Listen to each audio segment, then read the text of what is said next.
नमस्कार दोस्तों, मैं वैद्य सोनवीर सिंह अपने चैनल वैद्य किंग में आप सभी का फिर से स्वागत करता हूं।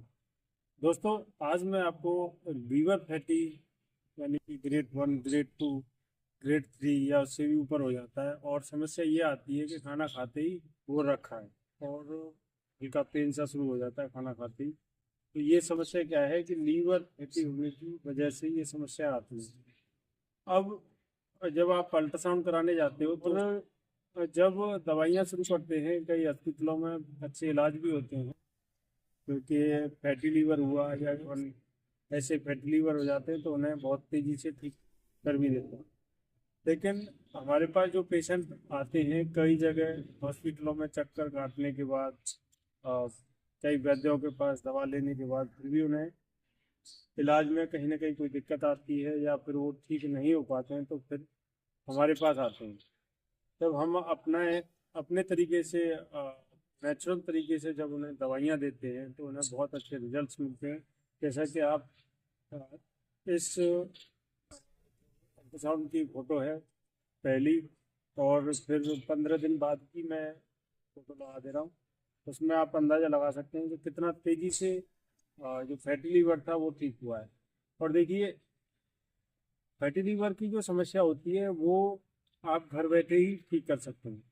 तो मैं कुछ घरेलू नुस्खे भी बताता हूँ और कुछ उपाय ऐसे बताता हूँ जिससे कि आप घर बैठे ही अपनी बीमारी को ठीक कर सकते हैं, फैटी लीवर को।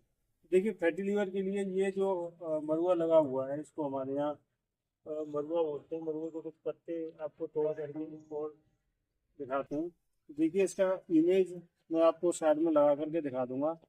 ये मरुआ है। मरुए की पत्तियां जो है आप चटनी के रूप में या फिर सुबह सुबह 2-4 पत्ती लेनी है आपको, उसको चबा करके गर्म पानी पीना है।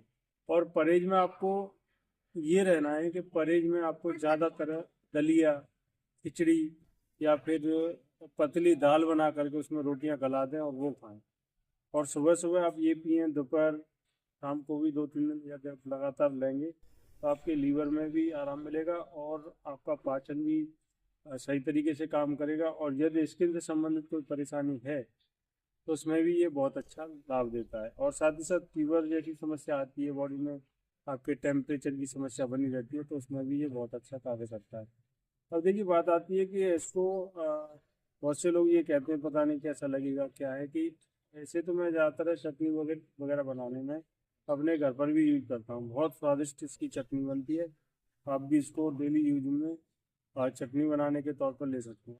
यदि किसी के जख्म हो गया, घाव हो गया है और भर नहीं रहा है, काफ़ी लंबे समय से समस्या आ रही है, तो इसके पत्तों को अच्छे से पीस कर इसका रस दिन में 2-3 बार लगाएंगे तो आपको दूसरे दिन ही उस घाव में काफ़ी आराम देखने को मिलेगा और बहुत जल्द मुक्त करते हैं।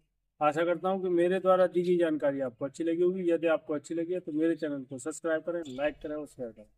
दोस्तों, इसी के साथ सभी साथों बोलेंगे जय श्री श्याम, राधे राधे।